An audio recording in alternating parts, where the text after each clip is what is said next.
Erwin Tulfo, Senator Judge Alan Cayetano, thereafter Senator Judge Tito Soto are recognized. What is your pleasure, Senator Judge Erwin Tulfo? Mr. Presiding Officer, Senate President, ladies and gentlemen, this impeachment court was established to try the Vice President of the Republic. Ang punto ko po rito, kasi napapansin ko po ilang araw na nagagamit po natin ang impeachment court, ang oras po ng impeachment court sa pagpapaliwanag. Naintindihan ko po ang posisyon ng aking kaibigan, si Senador Robin Padilla, yung kanya pong frustrations. Pero gusto ko lang po sana ipaalala sa ating presiding officer, sa ating pong Senate President, at matanong ano po ba ang ating ginagamit na rules ngayon? Pwede po ba yung mga problema po labas sa impeachment court na ito o labas sa kaso ng Vice President ay dadalhin natin dito? Di po ba ang korte na ito na itatag para po sana kay Vice President at kay Vice President lamang? Mga ebidensya, mga testimonya, mga pahayag patungkol lamang po sana sa impeachment ng Vice President.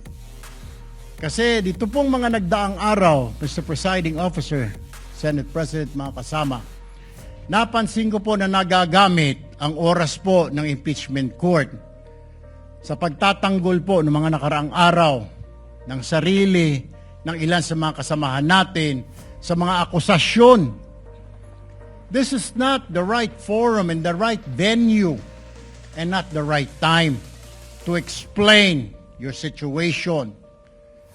Kung gusto po ninyong mag-eksplika ng inyong mga saloobin, problema, maaari naman po ninyong gawin yan sa labas po ng oras ng impeachment court. Maaari pong sa press conference, nandyan naman po ang Senate media. Anytime po, nandoon sila sa Senate briefing room, press briefing room. Maaari din po sa Facebook o sa YouTube magpaliwanag.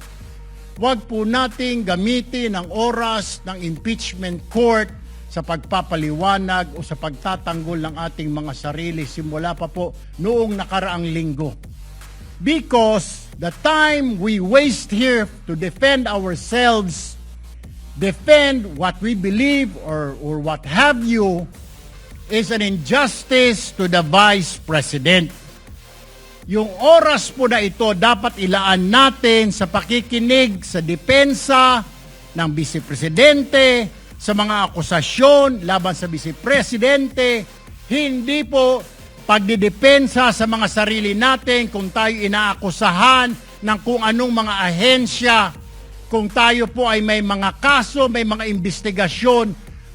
This is not the right forum, Mr. Presiding Officer, Mr. President, Senate President. This is not the right place. This court was established, was created, the impeachment court, for the Vice President and Vice President only. This should be her time. This should be her forum, not our forum here na ilabas natin ang saloobin natin, mga sagot natin sa mga akusasyon, mga kaso laban sa atin. And this is not also the time, Mr. President, Mr. Presiding Officer, na hanapin yung mga kasama nating nawawala, nakakulong, dapat po doon sa Senado natin, sa sesyon natin, and not here in this court, Mr. Presiding Officer, Mr. Senate President. Kaya pakiusap ko lamang po sana sa ating mahal na presiding officer and Senate President, let us follow the rules. May rules ho tayo. Kung hindi naman ho patungkol sa Vice President na sasabihin natin, hindi naman po patungkol sa depensa o prosekusyon ng Vice Presidente natin, then wag na ho natin payagan na magsalita pa po dito because nasasayang. Because every minute, every hour that we waste away from the defense or from the prosecution of the case of the Vice President, it is injustice. It is called injustice to the Vice President, to her family, yung anguish, yung kanyang sama ng loob, yung oras na nakabinbin ang kaso na ito. let us do this impeachment trial as quickly as possible. If we have to clear the Vice President, then let's clear her. If we have to prosecute, then prosecute her with the evidence kung meron. Not waste our time kung ano-ano sinasabi natin dito to protect ourselves, to defend ourselves. This is not the right forum, Mr. Presiding Officer. Kindly wind up, Mr. Senator Senate Judge President. Erwin Tulfo. This is not the right forum for us to defend ourselves. Bring it somewhere else. Bring it to the press. Bring it to the social media, but not here. Thank you, Mr. President. The remarks of the gentleman are noted. Earlier, Senator Judge Alan asked to be recognized. Are you yielding in favor of Senator Judge Padilla? And thereafter, Senator Judge Soto. Thereafter, Senator Judge Thank you, Padilla Mr. before the Presiding chair Officer. makes a ruling on the matter. Yes, Senator Judge Alan Cayetano is recognized. Thank you. I'm happy. You may proceed, sir. I'm happy I finally heard Senator Judge Erwin Tulfo is concerned about the justice or injustice to Vice President Sara. That's good news.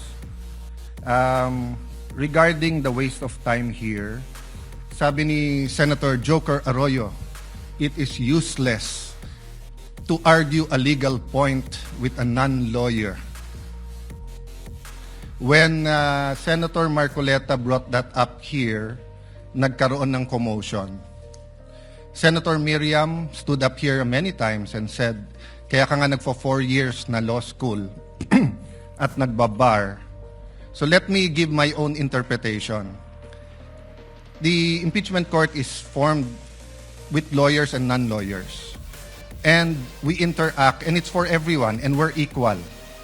But if there's an engineer here or a doctor, and they talk about medical principles, I have to either study and argue on medical principles. Hindi ko pwedeng sabihin, hindi, ganito lang yan, logic lang yan, etc. Diba? So, ang legal principle natin today is simple, integrity ng court. So, allow me to mention that to the people and help educate my colleague here. The integrity of the court and the justices or judges is always relevant. So if the Supreme Court or COMELEC, Court of Tax Appeals, Sandigan Bayan is being heard and the judges are being threatened, you give them time. So we cannot take the impeachment out of context. May nangyayaring flood control scandal, may nangyayaring gulo sa Team Unity na hindi na united ngayon. We consider Senator Marcoleta and Senator Jinggoy political prisoners, weaponized yung Blue Ribbon Committee at weaponized yung ano.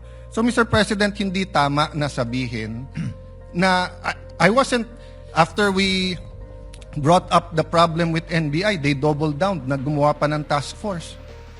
I mentioned 2 colleagues sa SALN, I didn't accuse them. Sabi ko lang, just like Vice President Sara, just because tumaas ang SALN, can we already ask for the BIR, for the AMLA and the